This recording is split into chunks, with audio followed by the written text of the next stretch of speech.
Mesdames et messieurs, bonjour et bienvenue dans ce numéro de Chaos Global, l'hebdomadaire télévisé du Courrier des Stratèges sur la chaîne YouTube du Courrier des Stratèges. Pensez à vous abonner à cette chaîne. Nous allons, comme d'habitude, évoquer l'important de l'actualité de la semaine.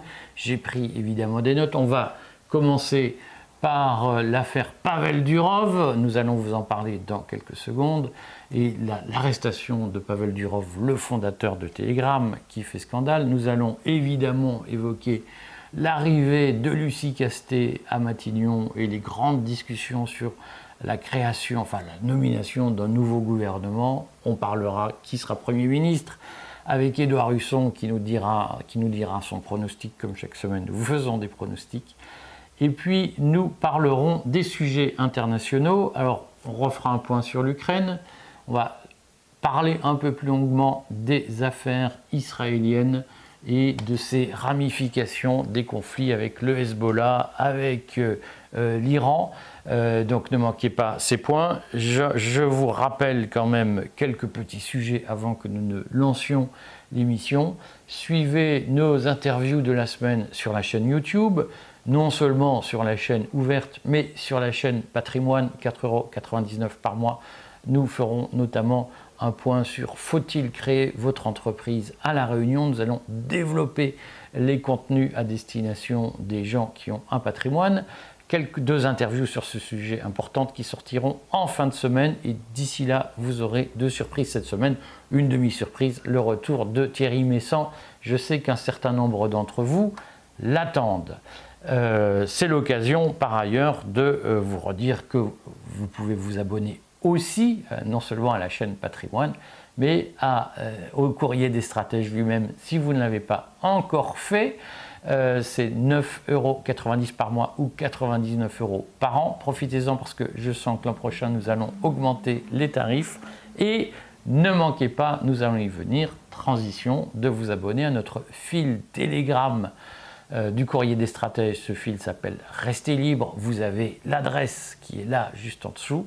C'est gratuit, ça vous permet de vous tenir informé en permanence, 24/24, 7/7. Retrouvez-nous sur Telegram. Comme vous le savez, le téléchargement de Telegram, ça prend 15 secondes et ça fonctionne. C'est un réseau social, 1 milliard de personnes l'ont déjà retenu, un réseau social totalement crypté, et impénétrable pour les services de surveillance des États. C'est bien ce qui justifie l'arrestation du fondateur de Telegram, Pavel Durov, qui a 39 ans, qui a été arrêté samedi soir à l'aéroport du Bourget. Nous avons commencé à nous mobiliser sur le sujet. Mais peut-être quelques mots, Édouard, sur les circonstances de cette arrestation de Pavel Durov, avant de dire ce qu'elle signifie. Alors, je fais d'abord une remarque facétieuse. Visiblement, Emmanuel Macron avait envie de fêter dignement les 80 ans de la libération de Paris. Donc, il commence par faire arrêter. Liberticide. Voilà. Alors, ce qu'on sait, c'est qu'effectivement, Pavel Durov arrivait avec son avion privé et qu'il a été cueilli par la police française, la police des frontières, dès son arrivée. Et visiblement, c'était quelque chose de prémédité, de très préparé, puisqu'il y avait un mandat pour le mettre en garde à vue et l'interroger. Alors c'est d'autant plus étonnant qu'il avait pris la citoyenneté française en 2021, si je ne me trompe pas. À ma connaissance, on la lui a accordée. On la lui a accordée. À titre exceptionnel, comme on dit, c'est la citoyenneté émérite. Parce qu'il ne remplissait aucune condition pour l'avoir, mais comme il était à l'époque persécuté par Vladimir Poutine qui menaçait de l'arrêter, il a obtenu, à sa demande, mais il a obtenu la nationalité française pour avoir un pays refuge. Il a également la nationalité des Émirats Arabes Unis. Et visiblement, la France non seulement lui a donné une citoyenneté émérite, alors une citoyenneté d'honneur, mais en profite pour le considérer comme un citoyen français qu'on peut arrêter et éventuellement mettre en prison, si j'ai bien compris. Alors, moi, ce que j'ai retenu, c'est qu'il y a en fait plusieurs enquêtes, mais on va en dire quelques mots. On va répondre sur le fond aux attaques, puisque je vois que c'est les normises, un certain nombre de normises mordent à l'hameçon, alors que quand même, c'est la 10e fois que le même procédé revient. Ce que j'ai retenu, c'est que plusieurs services de police français avaient lancé une enquête sur Telegram et que cette enquête est coordonnée. Lisez l'article que j'ai produit hier soir sur le Courrier des Stratèges à ce sujet. Cette enquête est coordonnée par un bidule qui a été créé en novembre 2003 qui s'appelle l'OFMIN, l'Office des mineurs, ce qui est assez habile de la part du gouvernement français puisque l'Office des mineurs est chargé notamment de lutter contre la pédocriminalité sur Internet. Et donc, l'univers Macron a bien compris que pour limiter les dégâts en termes d'image avec une arrestation de ce type, il fallait trouver des prétextes particulièrement criminels et infamants. Et donc, l'affaire Telegram nous est présentée comme l'arrestation d'un homme qui serait complice de réseaux pédocriminels, de réseaux de financement de la drogue. On rappelle, je l'ai dit, j'ai parlé de la personnalité de la jeune commissaire qui dirige ce fameux OFMIN. Nous sommes dans le cœur du deep state français, dans le cœur des services secrets qui sont d'une façon ou d'une autre de vrais acteurs d'influence sur le pouvoir en France. La commissaire qui dirige cet OFMIN est marquée dans l'univers des services français. Dans la pratique, on voit bien que la technique d'accusation est toujours la même. Lorsqu'on veut faire taire quelqu'un, on explique qu'il est pédophile, il blanchit l'argent de la drogue, ou ça peut être fraudeur fiscal, alcoolique, dépressif, je ne sais pas quoi, il tape sa femme, là aussi, taper sa femme, on a vu le nombre d'affaires qui fleurissent sous ce prétexte. Donc cette fois-ci, pour Pavel Durov, l'explication, c'est que Telegram ne modère pas assez ses contenus, ne respecterait pas le Digital Services Act, c'est-à-dire la directive européenne sur les services numériques, et que notamment Telegram ne coopère pas avec les autorités pour lutter contre les diverses criminalités. Donc on comprend ce que ça signifie, c'est que ce qu'on reproche à Pavel Durov, c'est de ne pas donner l'identité des utilisateurs de Telegram qui gênent les différents pouvoirs respectifs un peu partout dans le monde, puisque Telegram est une application que les services secrets ne sont pas parvenus à percer à jour, et donc éventuellement il est possible de décrypter un certain nombre de conversations, mais après de très longs efforts. C'est impossible à réaliser par une surveillance de masse.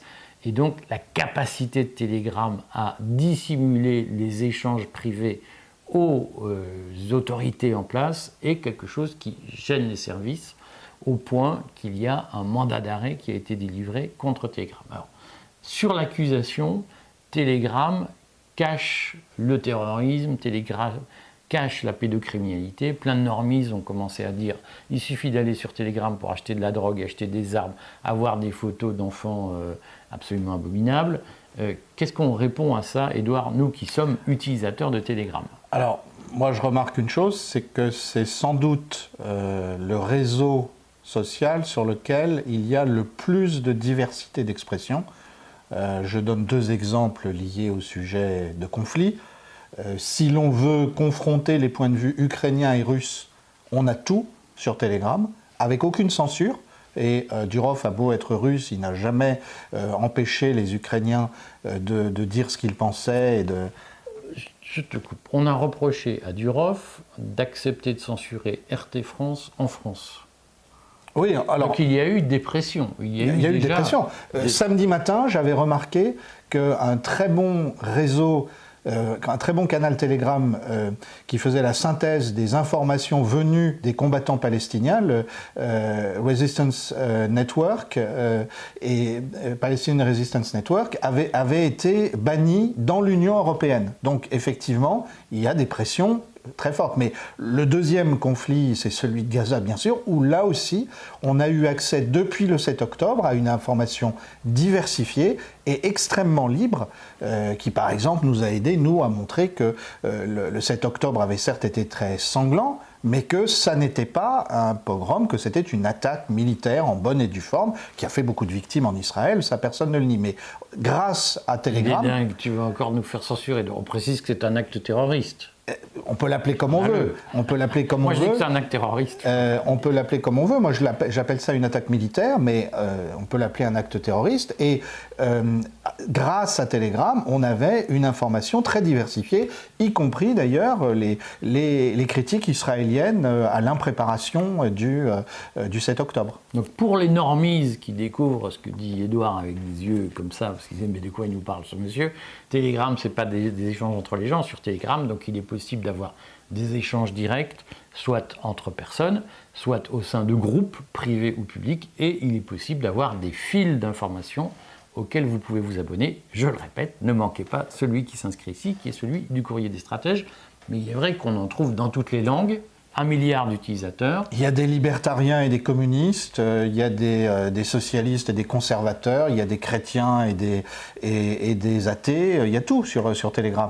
C'est peut-être le seul réseau social où on a vraiment absolument tout. Je pense que c'est même plus libre, c'était plus libre en tout cas jusqu'à hier que X, d'une certaine manière. Comment tu expliques que la France qui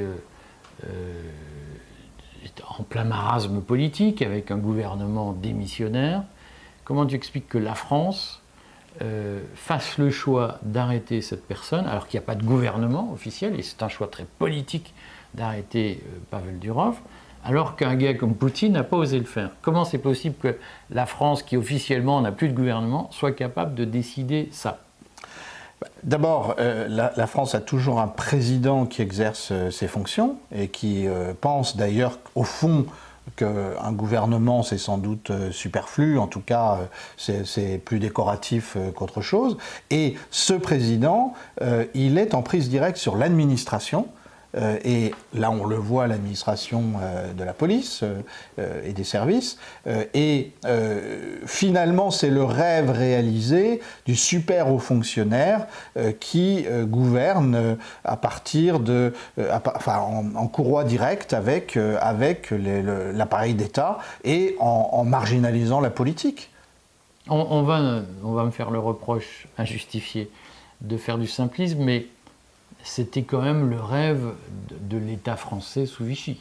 C'est un cabinet politique sans parlement et une administration, une technostructure qui fonctionne, une bureaucratie qui dirige le pays sans s'embarrasser d'élections et de choses de ce genre. Alors pour contrebalancer ton image, ta comparaison historique, on dira que c'est un vieux rêve qui remonte au saint-simonisme, mouvement... ça a de la gueule. Mouvement socialiste, dans la prolifération des socialismes utopiques au milieu du 19e siècle. Et effectivement, le rêve, alors à l'époque c'était un gouvernement des banquiers et des hauts fonctionnaires, et ben, finalement c'est un petit peu ce qu'on a aujourd'hui. Ce qu'on a appelé par la suite la synarchie.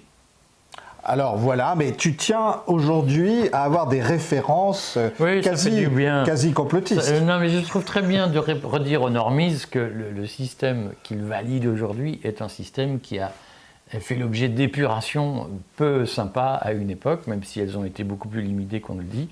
Et donc faites attention parce que le goût de la normalité et le respect aveugle de l'ordre établi peut parfois vous amener à des illusions. J'en profite. Tu veux épurer le régime de normie, c'est ça? Alors, je rappelle, puisque j'ai déjà été un jour convoqué à la demande par la police judiciaire, à la demande du beau-fils du patron de BFM, j'ai été convoqué, me disant, monsieur, vous parlez d'épuration, est-ce que vous faites des appels au meurtre? Donc on redit que l'épuration est une théorie politique qui a été établie, discutée, cadrée par le régime d'Alger, par l'Assemblée d'Alger, qui était l'Assemblée des résistants gaullistes qui s'étaient réfugiés à Alger en 1943 et qui ont préparé la libération. Donc l'épuration n'a rien à voir avec une série de meurtres collectifs sanglants. Je sais qu'en France, là aussi, certaines propagandes est parvenue à dire l'épuration c'était horrible. Redisons-le, l'épuration c'était une stratégie politique qui a été validée en 1944 lorsque De Gaulle est arrivé au pouvoir, on le redit puisque nous fêtons la libération de Paris, comme tu le rappelles. J'en profite pour dire sur cette affaire Pavel Durov que j'ai un peu regardé quand même les messages des uns et des autres. J'ai été frappé de voir que Lucie Castet, qui est quand même la voix de l'administration, et qui est la technostructure sur pattes, si j'ose dire, Lucie Castet n'a pas eu un mot pour déplorer l'arrestation de Pavel Durov, ce qui confirme quand même ce qu'on dit souvent, en tout cas moi je le dis souvent, c'est que les trotskistes qui vont arriver au pouvoir sous étiquette NFP, je suis convaincu qu'ils vont y arriver, c'est pas des grands défenseurs des libertés. Ils nous expliquent qu'ils combattent le capitalisme, mais enfin, le capitalisme de surveillance dont Pavel Durov est victime, ça leur va bien. Oui, visiblement. De toute façon, Lucie Castet est haute fonctionnaire dans l'âme, donc elle ne peut pas remettre en cause un système qui fonctionne sur l'abolition du politique, puisque c'est ça qui est en train de se jouer actuellement dans la nomination du Premier ministre. Il faut surtout que le peuple français n'ait rien à dire et n'ait rien à penser. Mais pour finir sur Pavel Durov, je ne sais pas si les gens se rendent compte et s'ils ont suffisamment peur de ce qui est en train de nous arriver.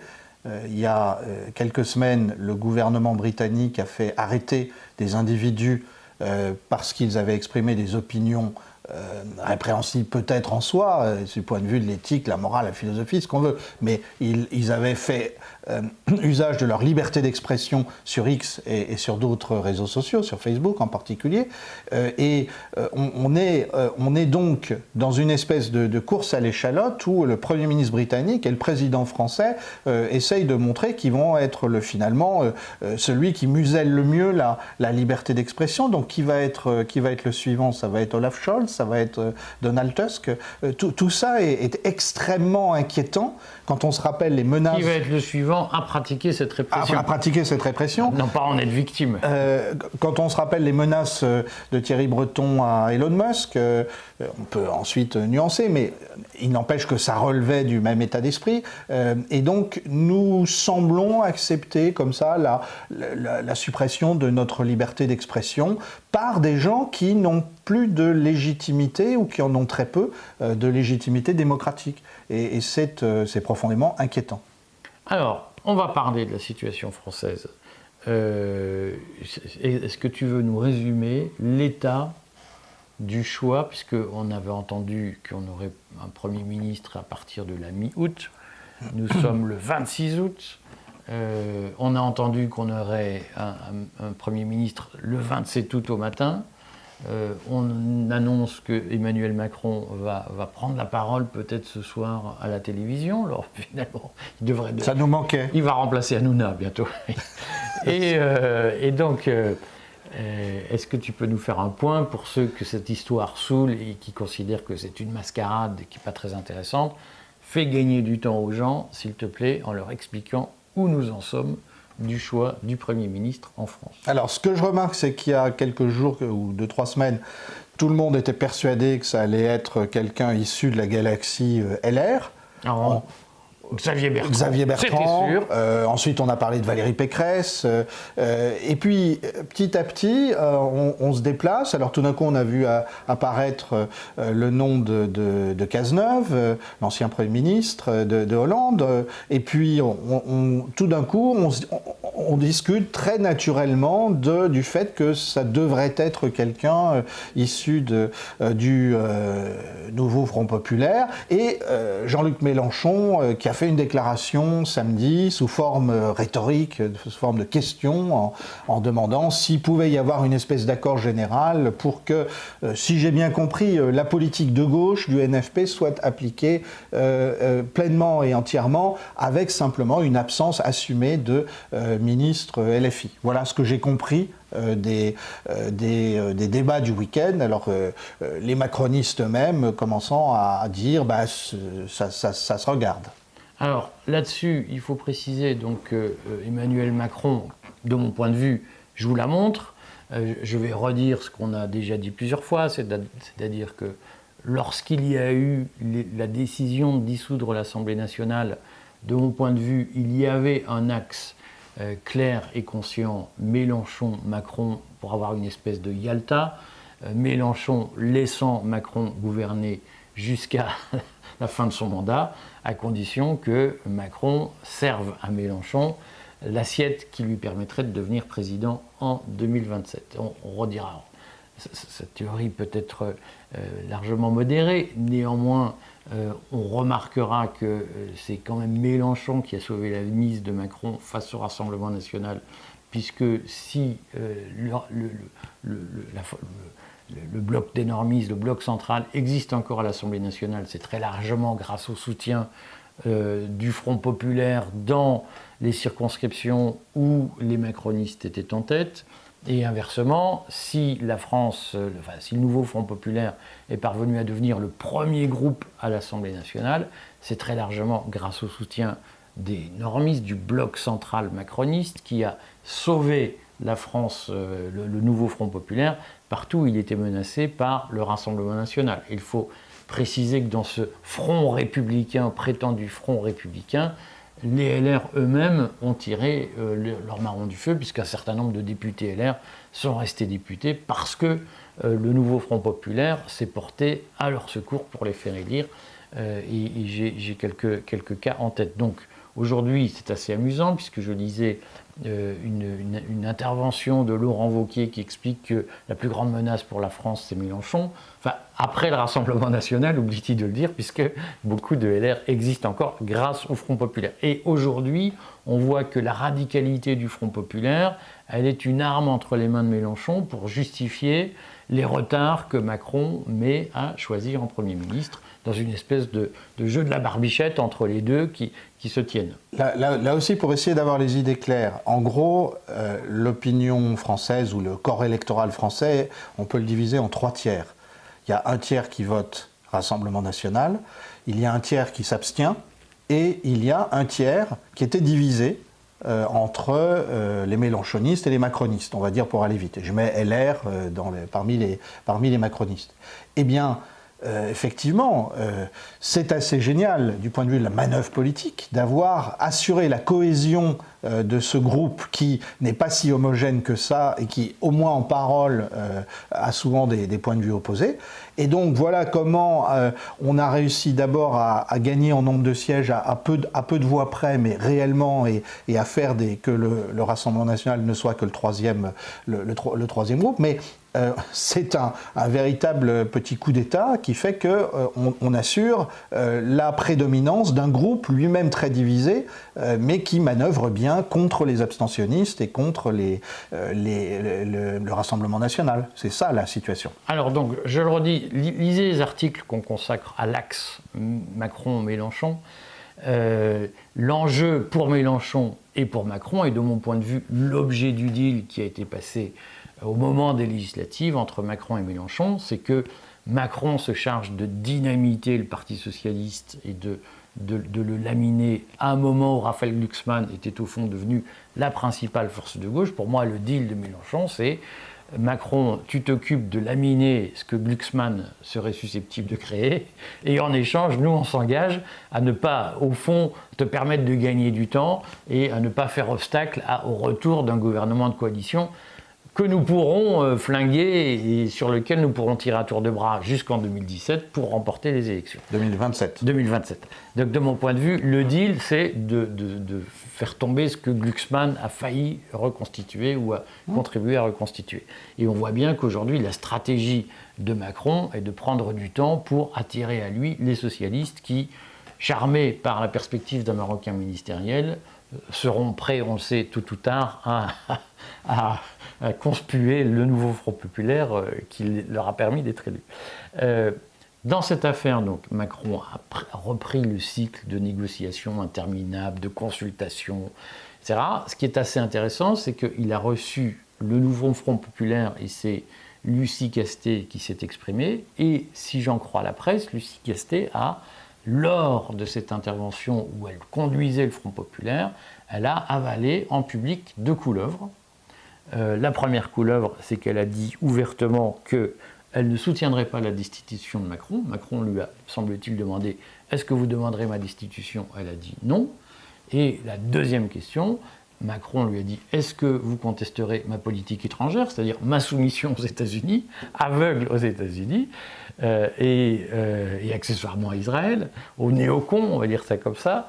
Et Lucie Castet a dit « Non, je ne contesterai pas votre politique. » Donc sur le fond, il faut, puisque je refais, je vous réexplique pourquoi je suis long sur ce sujet, mais ces vidéos sur YouTube font souvent que des gens qui ne connaissent pas le courrier ou qui ne sont pas sensibles à l'esprit du courrier nous découvrent et sont pris à contre-pied. On vous le redit, effectivement, nous sommes urticants, mais je vois que dans ceux qui nous découvrent, il y a pas mal de gens de la France insoumise ou de soutien de Mélenchon qui disent mais enfin, grâce à Lucie Castet, grâce au Front Populaire, il y aura une nouvelle donne en France, nous allons rompre avec le capitalisme, nous allons changer les choses, la société française va changer grâce à nous.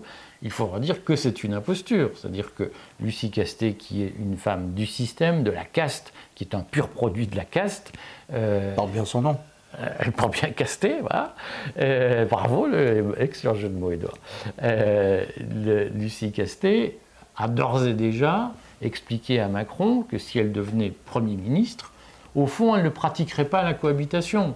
C'est-à-dire qu'elle n'enquiquinerait pas Macron sur son domaine réservé, elle ne remettrait pas en cause sa légitimité, et au fond, paraît-il, ils ont discuté de sujets budgétaires, elle a d'ores et déjà, en gros, expliqué qu'elle ferait ce qu'il faut pour que ça marche.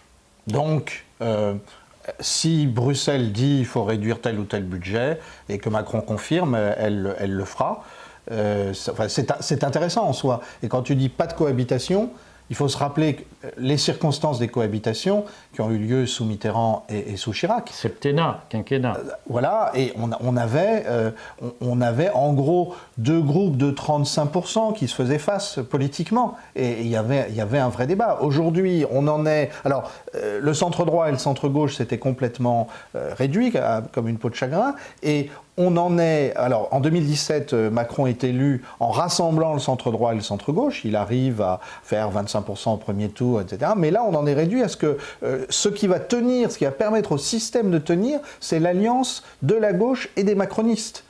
Donc en fait, la gauche est prise dans le vortex, dans le tourbillon du centrisme qui soutient le système. Je ferai un papier d'ailleurs pour rappeler les liens entre Macron et la gauche, puisque il faut quand même rappeler qu'Emmanuel Macron a été secrétaire général adjoint de François Hollande, il a été ministre de François Hollande, et aujourd'hui encore, les liens entre le macronisme et le Front Populaire sont extrêmement forts. On rappellera que l'ancien ministre de la Santé de François Hollande, d'Emmanuel Macron, Aurélien Rousseau, qui a commencé sa carrière comme communiste, donc il est devenu ministre de la Santé, bravo, félicitations, d'Emmanuel Macron. Il est aujourd'hui député Nouveau Front Populaire, et on rappellera que son beau-père est par ailleurs député macroniste de Gironde et aspirait à être président de la Commission des Finances à l'Assemblée nationale. Ce qui montre qu'il y a des liens très profonds, familiaux même. Vraiment, on a l'impression de retrouver la noblesse sous l'Empire romain. Il y a des liens familiaux entre le monde du Front populaire et le macronisme, et pas à petit niveau. La différence, c'est que sous l'Empire romain, c'était avoué, ça n'était pas caché. Là, on fait comme si tout était transparent. Donc, on le redit à tous ceux qui nous disent « le nouveau Front populaire va changer la France », vous mettez bien le doigt dans l'œil, et je vais insister, puisque Lucie Castet a fait un tweet un X que j'ai trouvé particulièrement intéressant. Elle dit « Nous allons changer de méthode, et nous allons écouter les élus, les syndicalistes, les fonctionnaires et la société civile ». Alors il manque quand même deux items, les salariés du privé, visiblement Lucie Castet ne semble pas en connaître, et elle oublie aussi les entrepreneurs, les patrons, elle ne semble pas en connaître. Dans le monde de Lucie Castet, il y a le service public, il y a les élus, les syndicalistes, les corps intermédiaires, mais alors, le monde du secteur privé, ça n'existe pas. Bon, en tout cas, c'est pas digne d'être écouté. Et là aussi, je dis à tous ceux qui m'amusent en faisant des commentaires très agressifs, en expliquant nous sommes d'horribles néolibéraux, vous allez voir, Castet, elle va s'occuper de vous, et vous allez bien vous marrer. Je reste persuadé, pour clore ce chapitre politique intérieur, quel est ton pronostic sur le choix du Premier ministre ? Alors, est-ce que ça sera Lucie Castet ou quelqu'un d'autre ? Moi, je suis convaincu que ce sera Lucie Castet. Disons que, faute que les partis lui aient proposé quelqu'un d'autre, Macron peut dire, oui, au moins il y a une proposition qui a été faite par le nouveau Front populaire. Non, mais si tu regardes Lucie Casté, elle est plutôt jeune, elle est énarque, c'est une bonne bourgeoise qui ne connaît pas un ouvrier, elle est homosexuelle, c'est quand même dans le profilage habituel de l'univers Macron. C'est quand même ces profils-là qui ont fait la Macronie et d'une façon ou d'une autre, qui tiennent aujourd'hui, la caste aujourd'hui s'appuie sur cette espèce de quatuor idéal. J'ai accordé une connerie. Oui, tu vas être accusé d'homophobie parce que tu fais remarquer qu'elle est homosexuelle. C'est elle qui a fait son coming out. J'aime beaucoup les lesbiennes, je tiens à le dire. Et donc, on a effectivement, ça serait presque une fable, à tel point qu'on pourrait presque se demander, si on suit ton raisonnement, mais alors là, ça va devenir carrément complotiste, est-ce que Mélenchon et Macron se sont pas entendus sur le nom de Lucie Castet? T'es vraiment complotiste. Ouais. Allez, on passe... Je te suis, hein. On passe à des choses sérieuses. Et donc, je voulais vous dire, on va un peu parler d'Ukraine, puisque la commedia dell'arte française, ça suffit. Qu'est-ce qui se passe en Ukraine? Est-ce qu'on peut faire le point, l'offensive de Koursk et tutti quanti? Oui, alors, on a, je crois, une situation de grande fébrilité de Zelensky, du gouvernement ukrainien, du commandement de l'armée ukrainienne aussi, parce que le tableau, il est double. D'un côté, il y a eu cette audacieuse offensive sur le territoire de Koursk. On parle aussi de tentative il y a une tentative qui a été repoussée d'arriver sur le territoire de Bryansk, là aussi en Russie, plus près de la Biélorussie. On parle aussi d'une possible offensive sur Belgorod, mais on voit que l'armée ukrainienne rassemble pour ça des réserves qu'elle prend ailleurs. Elle a aussi l'aide de mercenaires étrangers et c'est très coûteux en hommes, on parle déjà de 4000 soldats tués et blessés sur les 10 000 qui auraient été envoyés vers Koursk. On ne sait pas très bien le nombre de mercenaires qui ont été arrêtés éventuellement par le FSB, puisque je rappelle que Poutine a dit que c'était le FSB qui avait toute autorité sur la région de Koursk pour procéder à des arrestations et trier les prisonniers, hein, c'est comme ça que c'est vu. Et donc faire payer les mercenaires occidentaux soupçonnés d'être éventuellement même des soldats sous uniforme de mercenaires. Donc on a ces offensives apparemment, avec les médias qui se sont emballés à un moment, puis comme les gouvernements européens ne sont pas très enthousiastes, c'est plutôt retombé. Et on a parallèlement la continuation de l'avancée méthodique à l'est de l'Ukraine, au sud-est de l'Ukraine, de l'armée russe qui continue à gagner 2-3 kilomètres toutes les semaines. Plus ce qui fait peur, je crois, au gouvernement ukrainien très clairement, ça serait une sorte de coup de grâce des Russes à l'automne, quand les premiers froids, les premières pluies vont arriver, sur les infrastructures électriques qui, de facto, feraient que dans la plupart des villes ukrainiennes, il n'y aurait plus que quelques heures d'électricité pour la population par jour. Donc on a une situation contrastée. Il faut aussi signaler que l'opinion russe se demande si Poutine et l'armée russe ont réagi assez fortement face à l'offensive de Koursk, puisque visiblement, là comme ailleurs, l'armée russe prend son temps pour repousser l'armée ukrainienne. On parle d'ailleurs d'une frappe plus décisive des Russes d'ici quelques jours. À voir. En tout cas, la situation est morose, et elle est sans doute d'autant plus morose que, en se ralliant à Donald Trump, Bob Kennedy, donc qui était une des figures du Parti démocrate, puis qui est devenu un dissident, et puis qui a écrit à Kamala Harris et à Donald Trump, et il a été reçu par Trump, par Kamala Harris, il a dit que l'un des éléments pour lesquels il se ralliait à Trump, c'était la perspective de mettre fin à la guerre d'Ukraine. Donc, du point de vue de Zelensky, il reste quelques semaines, 2 mois, pour essayer de créer quelque chose. Une situation de fait. Une situation de fait, mais quoi ? On a parlé de drones qui ont été envoyés sur des centrales nucléaires. On parle d'éventuellement d'incidents qui viseraient à attirer la Biélorussie dans la guerre, pour essayer de généraliser le conflit. On sait très bien que dans le gouvernement polonais, il y a des va-t-en-guerre qui essayent de provoquer. Par exemple, il y a des avions polonais qui se sont approchés très près de Kaliningrad il y a quelques jours. Donc, une provocation n'est pas à exclure, et avec une espèce de déclenchement à ce moment-là d'un cataclysme qui irait vers la Troisième Guerre mondiale. En tout cas, il semble bien que Zelensky joue la politique du pire. Est-ce que ça signifie que l'approche des élections américaines, donc on le rappelle c'est le 4 novembre, est-ce que la perspective des élections américaines, donc concrètement le mois d'octobre, risque d'être un moment d'extrême tension, d'autant, c'est l'occasion de dire 3 mots de l'élection américaine, tu l'as dit, Kennedy s'est rallié à Trump, aujourd'hui on sent que l'arrivée de Kamala Harris change la donne d'une façon ou d'une autre, et en tout cas est un challenge pour Trump qui était donné largement gagnant. On sent bien que Kamala Harris a récolté énormément d'argent, plus de 400 millions de dollars à ma connaissance, en très peu de temps, c'est-à-dire beaucoup plus que Donald Trump. Et on sait qu'aux États-Unis, la récolte d'argent est vécue aussi comme une espèce de préélection. Est-ce que ça signifie qu'il risque d'y avoir une période d'incertitude au mois d'octobre, selon l'état des sondages aux États-Unis ? Alors, effectivement, les sondages ont marqué une poussée des démocrates. Il a fallu 15 jours après l'arrivée de Kamala Harris, mais indéniablement, il y a eu une poussée.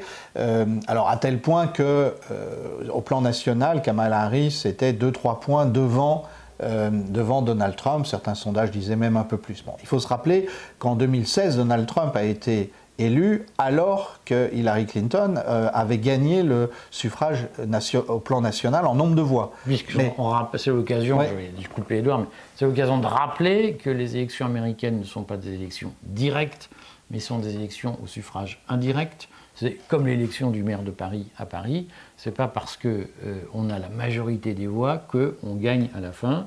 C'est une question de nombre de représentants. État par État. Comme nos législatives d'ailleurs à nous, État par État, c'est des scrutins locaux qui font masse pour créer une espèce d'assemblée nationale qui va élire le président.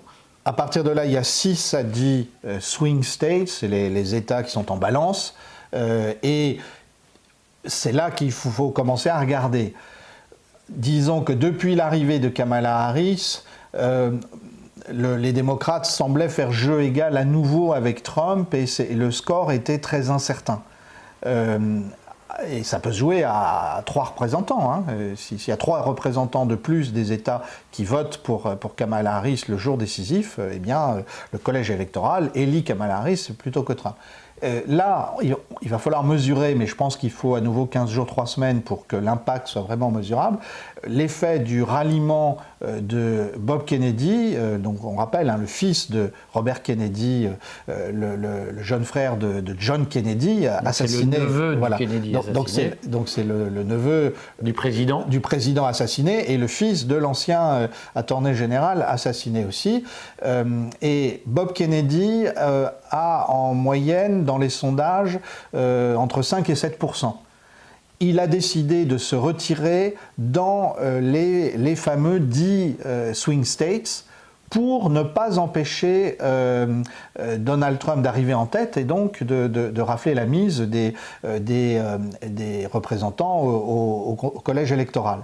Est-ce que ça va être décisif ? Sans doute. Donc il faut imaginer que Trump soit à nouveau en avance d'ici 3-4 semaines dans les sondages, et à ce moment-là, il faut savoir la parade que va essayer de trouver le Parti démocrate, puisqu'effectivement, avec tout l'argent qui a été donné à Kamala Harris, il faut avoir en tête que ça permet plus d'annonces publicitaires pour les candidats, ça permet de faire plus de déplacements, ça permet de payer plus de militants pour leur action au quotidien, plus de tractage, plus de web marketing, etc. Donc ça va être jusqu'au bout quelque chose de trépidant et avec un establishment euro-atlantique certainement hystérisé par la perspective du retour de Trump et ce que ça signifierait en termes de baisse au moins passagère des conflits, en tout cas d'une autre façon de faire.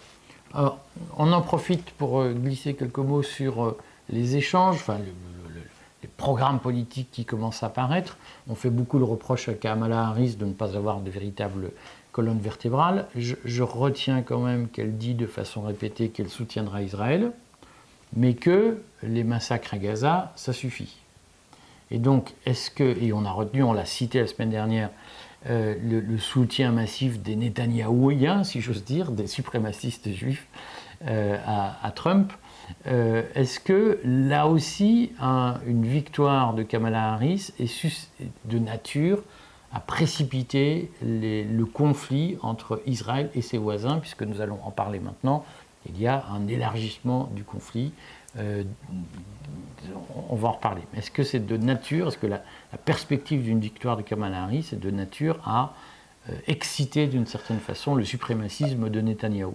Alors, si Kamala Harris est élue, c'est visiblement une personnalité faible et qui sera le jouet des factions et qui aura vraisemblablement beaucoup de mal à s'opposer aux néoconservateurs s'ils décident de continuer à appuyer Netanyahou. C'est le paradoxe de la situation, c'est que Trump est moins ouvert à la critique d'Israël, c'est un euphémisme de le dire, mais il vaut peut-être mieux quelqu'un qui tiendrait les rênes fermement et qui aurait une ligne à lui, quand bien même elle serait contestée par le Deep State, mais malgré tout qu'il y aurait une ligne à lui, que quelqu'un qui serait ballotté d'une autre manière que Biden. Mais comme Biden, on voit très bien que Netanyahou peut n'en faire qu'à sa tête parce que les États-Unis ont un président faible et qui a été incapable d'imposer quoi que ce soit. Alors, concrètement, pour dire quand même quelques mots je vais surveiller l'heure, dire quelques mots de ce conflit au Proche-Orient. On en est où aujourd'hui, puisqu'on a vu qu'il y a eu là aussi, c'est un peu comme Macron et les premiers ministres, un jeu de la barbichette. Simplement, c'est un jeu beaucoup plus tragique. On rappellera quand même les dizaines de milliers de morts civils palestiniens et notamment des enfants sous l'effet des bombardements, des frappes, des exactions israéliennes. Beaucoup sont convaincus que c'est antisémite de le dire, ce qui montre bien comment l'opinion occidentale est travaillée au corps, puisque beaucoup nous expliquent on tue juste des islamistes. Enfin, il y a beaucoup d'enfants chrétiens qui sont massacrés, qui n'ont rien à voir avec des islamistes, redisons-le. Mais dans la pratique, il y a eu un jeu de la barbichette entre les Israéliens, les Iraniens, le Hezbollah, sur les frappes, les assassinats ciblés, appelant des représailles, des grands coups, etc. C'était concomitant.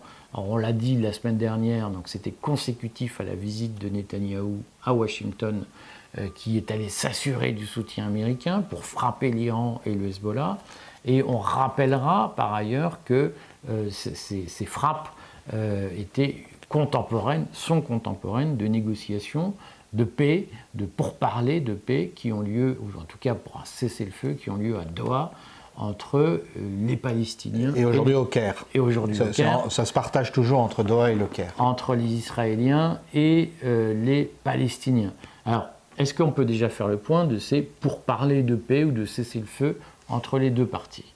Alors, des représentants du Hamas, dont je rappelle qu'ils représentent l'ensemble des mouvements combattants palestiniens, pas simplement lui-même, ce qui veut dire qu'il représente aussi le vieux Front populaire de libération de la Palestine, qui sont des communistes, des marxistes.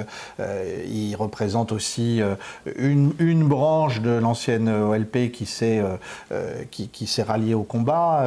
Et donc il y a une position unifiée et qui est celle du refus actuel de l'accord de cessez-le-feu proposé par les États-Unis, le réflexe des Palestiniens est de dire par rapport à ce que Joe Biden avait proposé début juillet, qui prévoyait un retrait des troupes israéliennes et un vrai cessez-le-feu durable, là, on ne voit pas ça dans ce qui nous est proposé. Donc, il y a échec, et cet échec des négociations, malgré tout, on ne sait pas si ça va déboucher sur les fameuses représailles iraniennes, puisqu'on sait que l'Iran avait dit que avant de venger la mort de Haniyeh, chef du Hamas tué à Téhéran, ils attendaient de voir ce que donnaient les pourparlers de paix.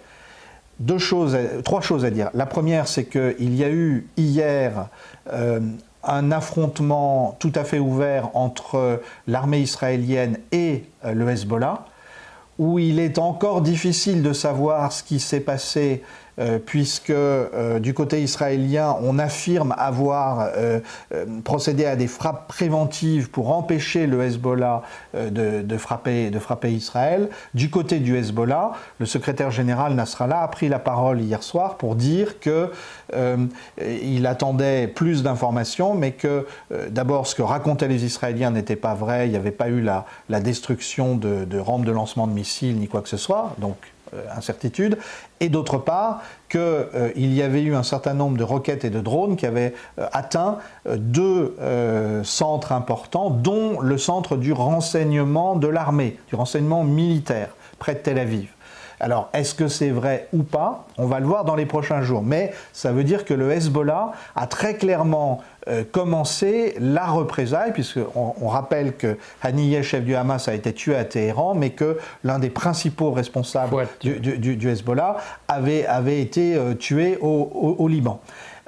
Est-ce que l'Iran va aller plus loin et aussi procéder à ces représailles? Officiellement, l'Iran dit qu'il y aura un jour des frappes d'Israël, un jour peut-être imminent. Ce que disent beaucoup d'analystes, c'est que l'Iran a plutôt tendance à jouer la montre à cause des facteurs de division interne qui actuellement deviennent très forts en Israël. Et je voudrais signaler deux prises de position très fortes sur lesquelles je vais revenir ce soir dans le courrier.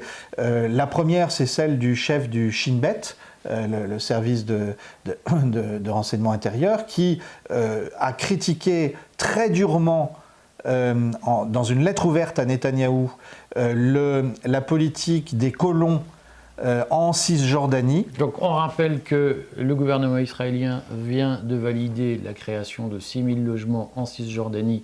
Ça n'était pas arrivé dans des proportions aussi importantes depuis 30 ans. Donc on voit qu'après Gaza, il y a une stratégie d'exportation on va appeler ça de la politique de colonisation, du côté de la Cisjordanie. Et le chef du Shin Bet, donc de l'un des principaux services de renseignement israéliens, prend parti très durement contre ça. Là, je cite ce qu'il dit, il parle de terrorisme juif, et il dit que c'est délétère pour la cause israélienne et que ça va profondément démoraliser la société israélienne, affaiblir le gouvernement, sa réputation internationale. On a parallèlement, donc ça c'était avant-hier dans Haaretz, un des généraux les plus respectés, généraux en retraite mais les plus respectés de l'armée israélienne, qui s'appelle Barik, qui a publié un article qui est un véritable coup de tonnerre, qui s'interroge sur la question de savoir si, avec Netanyahou, Israël existera encore dans un an. Alors, c'est un général qui est assez célèbre en Israël parce qu'il avait averti à l'avance sur une possible attaque depuis Gaza, en disant rien n'est fait pour la prévenir. Donc là, son point de vue est un véritable coup de tonnerre. Est-ce que les Iraniens jouent sur ces facteurs de désagrégation? On sait qu'il y a des tas d'habitants du nord d'Israël qui disent qu'ils ne reviendront jamais s'installer tant qu'ils n'auront pas de garantie sur leur sécurité face au Hezbollah. On sait qu'il y a un flux de départ d'Israël qui est lent mais qui est réel. Il y a eu plus de départs que d'entrées depuis le 7 octobre et ça inquiète beaucoup le gouvernement. On sait sait que l'économie israélienne est en train de connaître des difficultés considérables avec la réduction des investissements étrangers, avec de mémoire environ 50 000 faillites d'entreprises et avec une notation sévère des agences type Fitch ou Moody. Donc tout ça fait que certains experts disent est-ce que l'Iran ne joue pas la montre? Après tout, les représailles, oui, mais la menace des représailles est finalement efficace et elle accroît le désarroi de la société israélienne. Alors, j'en profite donc pour rebondir sur ce que tu disais. Ce soir, ce lundi soir, abonnez-vous au Courrier pour retrouver les articles très approfondis d'Édouard Husson sur le sujet. On vous le redit, le Courrier des stratèges, c'est une publication indépendante financièrement, mais rigoureuse. Et finalement, l'abonnement n'est pas très cher. Ce n'est pas seulement des vidéos gratuites que vous consultez sur YouTube. J'ai une question quand même sur les frappes du Hezbollah en Israël, puisque il y a eu l'annonce, c'était avant-hier soir de mémoire, d'une série de tirs massifs sur Israël, et notamment sur 2 bases militaires israéliennes. Et le Hezbollah a annoncé ce matin que sa riposte était terminée, et s'est étonné que les Israéliens ne commandent pas ce qui s'était passé sur leurs 2 bases militaires. Est-ce que tu peux nous en dire plus sur ce qui s'est passé, si tu en sais plus? Alors oui, on est sur un point qui est assez passionnant, et d'ailleurs on peut rapprocher les deux conflits. On sait que le problème des Russes actuellement face aux Ukrainiens, c'est pas tellement les armements fournis par l'OTAN, puisque l'armée russe a prouvé qu'aujourd'hui elle était très performante pour arrêter des missiles, pour détruire des chars, pour détruire un certain nombre des équipements de l'OTAN. En revanche, le gros problème, ce sont les drones qui sont quasi indétectables par les radars et qui détruisent sur le territoire russe des entrepôts pétroliers qui ont pu endommager des aéroports militaires ou autres. Et alors, il semble qu'il se soit passé la même chose, c'est-à-dire que le gouvernement israélien a raconté hier que l'armée avait détruit un certain nombre de rampes de lancement de missiles. On ne peut pas vérifier, on le saura dans les prochains jours, de missiles du Hezbollah, mais il semble que ce qui ait fait le plus de dégâts, ce sont des drones.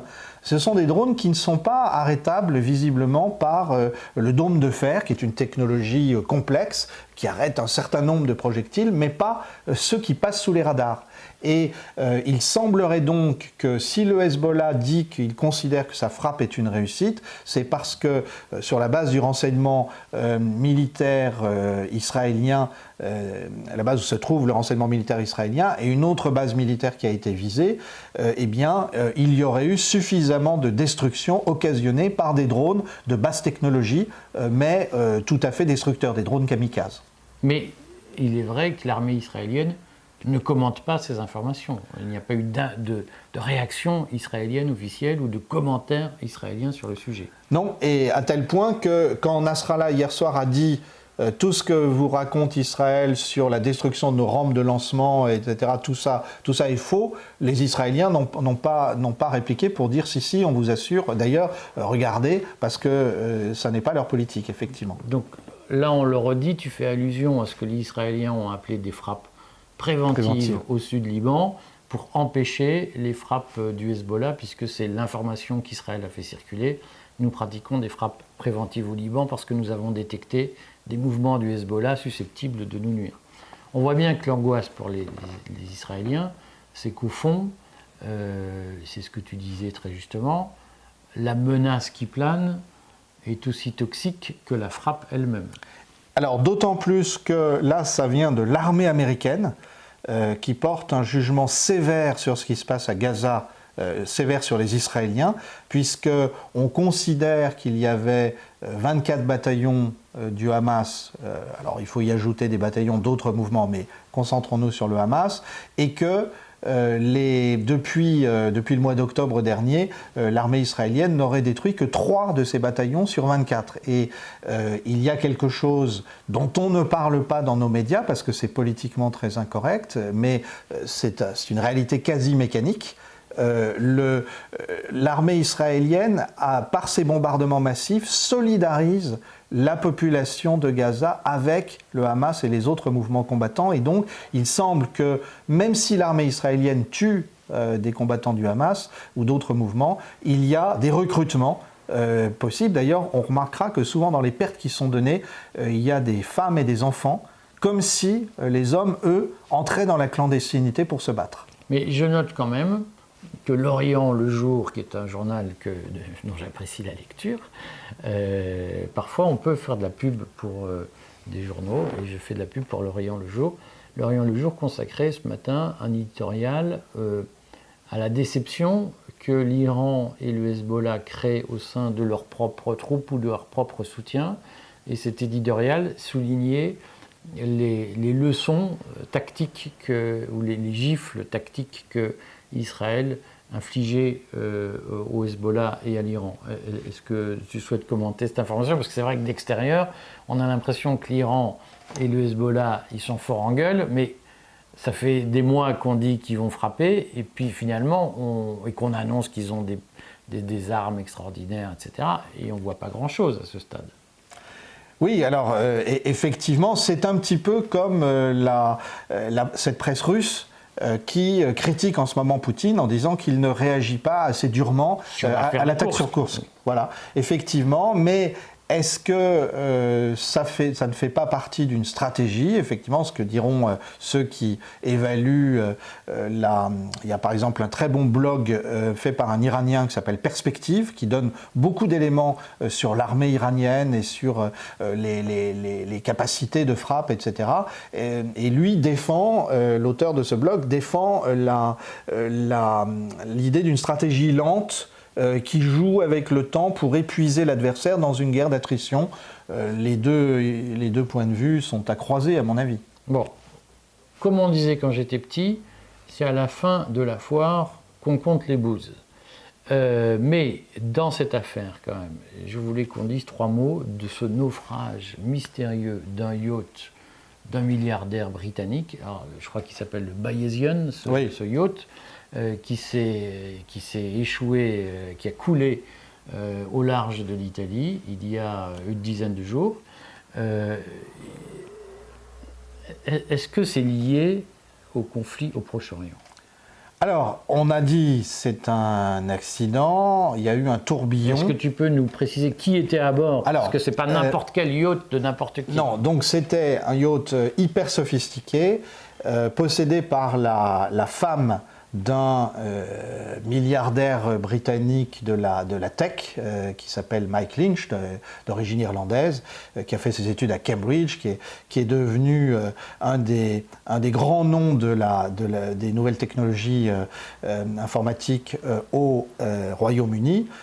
On l'appelle même par exagération le Bill Gates britannique. Et Mike Lynch, effectivement, a disparu dans le naufrage de son yacht, et le bateau a été retrouvé, il est au fond de l'eau, au large de la Sicile. Alors, pas tellement au large d'ailleurs, c'est ça qui est un peu surprenant, mais la version qui a été tout de suite donnée par les autorités, c'était que sur la vingtaine de personnes qui se trouvaient sur le yacht, dont la famille de Mike Lynch, dont un responsable important de Morgan Stanley, dont des collaborateurs de Lynch, eh bien, 5 ou 6 personnes sont décédées, noyées, 15 ont pu être sauvées, dont la femme de Lynch. Malheureusement, une de ses filles est décédée, et on a dit que c'était un tourbillon qui avait effectivement qui avait noyé le bateau, et ce sont des phénomènes climatiques connus. Alors simplement, on a... Le constructeur du bateau dit c'est quand même bizarre. Oui, le constructeur dit c'est bizarre. Alors évidemment, il ne va pas dire c'est normal, je vends des bateaux à 3 millions et qu'ils se disparaissent. Mais enfin, c'est comme un peu le constructeur du bateau dit les bateaux sont faits pour résister à ça. Les autorités italiennes ont dit le mât a été cassé, sauf qu'on a retrouvé le bateau au fond de la mer et le mât n'est pas cassé. 15 personnes sur les 20 ont pu être sauvées. Et donc, aussitôt, les médias britanniques, d'ailleurs, y compris la BBC, se sont dit « Mais qu'est-ce que c'est que ça, ce tourbillon qui n'avait pas été prévu par la météo ?»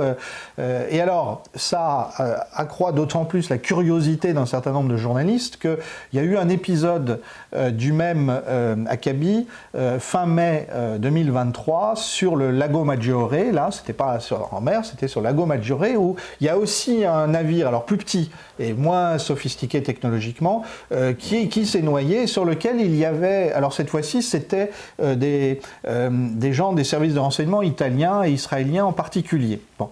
Alors pourquoi on fait le rapprochement entre les deux? Pourquoi certains médias britanniques ont fait le rapprochement entre les deux? Eh bien parce que Mike Lynch n'était pas simplement quelqu'un d'important pour la tech, c'était aussi quelqu'un qui travaillait très étroitement avec les services de renseignement américains, britanniques et israéliens. Et cerise sur le gâteau de l'enquête, un média italien qui s'appelle Azienda Nova a repéré qu'on soupçonnait l'une des entreprises de Mike Lynch d'avoir aidé les Israéliens à repérer les chefs du Hamas grâce à leurs moyens de détection extrêmement sophistiqués. Alors, là, c'est là que l'imagination se met à courir. Est-ce que c'est un accident? Est-ce que c'est une vengeance parce que Mike Lynch a gagné un procès aux États-Unis contre Hewlett-Packard? Donc ça, ce serait l'autre version. Ça serait plutôt John Grisham, la firme. Bon. Et puis, il y a Frédéric Forsyth, le thriller politique, qui dirait « Mais c'est curieux, finalement, est-ce qu'il n'y a pas un service étranger qui a cherché à démolir quelqu'un qui travaillait très étroitement avec les services américains, britanniques et israéliens ?» En tout cas, la question vaut la peine d'être posée et j'ai été frappé par le fait que la presse britannique n'hésitait pas à la poser. Ah oui, ça, ils y sont allés. Alors même que ce que je suis en train de raconter, certains diront que c'est complotiste. Mais les Britanniques sont tous des complotistes. Ils étaient perfides avant, mais maintenant ils sont devenus complotistes.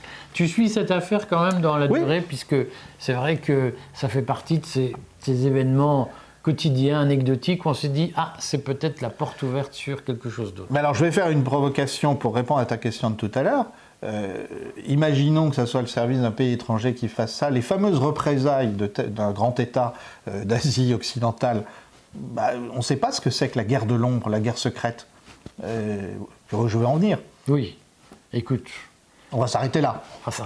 On suit ça dans la durée. Retrouvez-nous lundi prochain, tous les lundis à 18h, sur le Courrier des Stratèges, Chaos Global.